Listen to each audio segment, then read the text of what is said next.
आज जो यशोदा मैया कलुआ बलुआ नाम रखी हैं, तो कलुआ बलुआ के नाम से ही पुकारे जाते हैं। कोई कलुआ कहे, कोई बलुआ कहे, कोई नटखट कहे, लेकिन कृष्ण नाम तो कोई पुकारता ही नहीं। कृष्ण तो तब पुकारे गए जब द्वारिकाधीश बने तब। बोलो राधे राधे। धीरे धीरे भगवान अब तो बड़े होने लगे, अपे गुटवन के बल चलने लगे। कालेन ब्रजताल पेन गोकुले राम केशवः जानुभ्यासः पाणेभ्यां रिंगमाणो ब्रजरतु। मैया अपने लाला को गोद में लेकर दुग्ध पान करा रही है। इतने में आ गए तृणावर्त।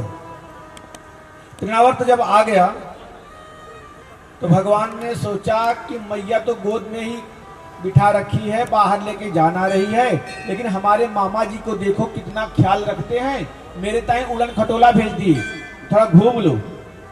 अब उड़न खटोला में तो मैं तब बैठूं जब मैया गोदी से उतारे। अब दुग्ध पान कर रहे थे तो भगवान ने अपने वजन को धीरे धीरे बढ़ाने लगे। धीरे धीरे वजन को बढ़ाने लगे तो मैया को लगा कि हमारे लाला का वजन इतने जल्दी कैसे बढ़ गया।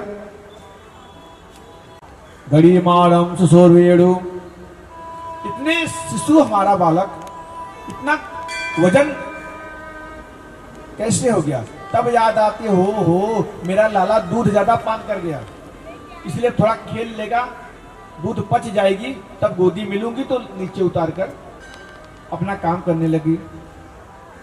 अब तृणावर्त आए, भगवान को अपनी गोदी में अपने पीठ पर रख करके उड़े।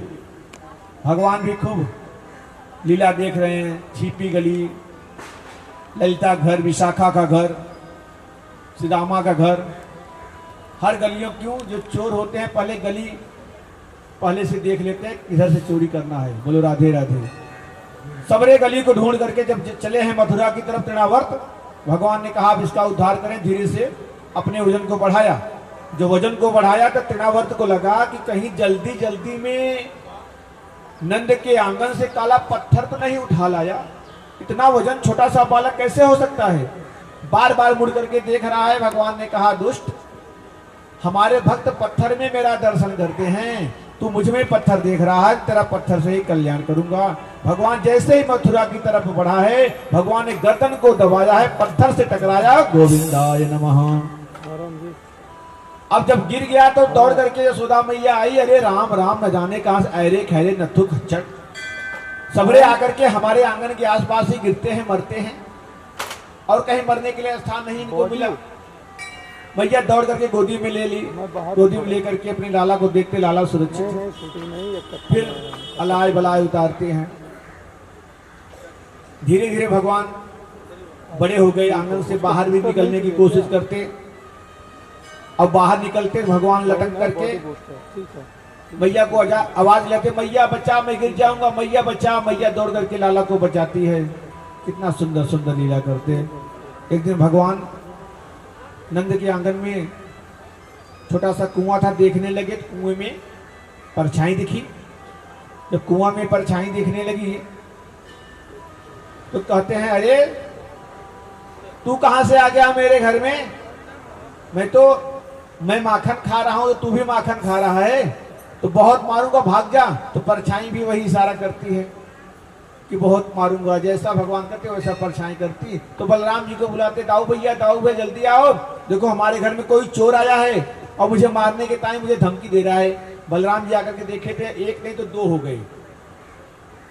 बलराम जी से कहते हैं देखो मैं तुझे बुलाया भैया, ये भी दो बुला लिया, अपने भाई को बुला लिया, चलो हम मिलकर के मारते हैं। बलराम जी और कन्हैया गिर पड़े कुएं में।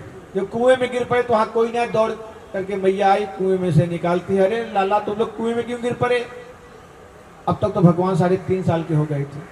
कुएं में से निकाली, अच्छे से कपड़ा वस्त्र पहनाने के बाद बहुत सुंदर भगवान सोचते हैं कि अब मुझे बाहर भी निकलना चाहिए, क्योंकि मैया के घर का माखन और मिश्री खाते खाते थक गया, तो बाहर गोपियों का भी मनोकामना पूर्ण करूं। तो भगवान बाहर निकले खेलने के लिए।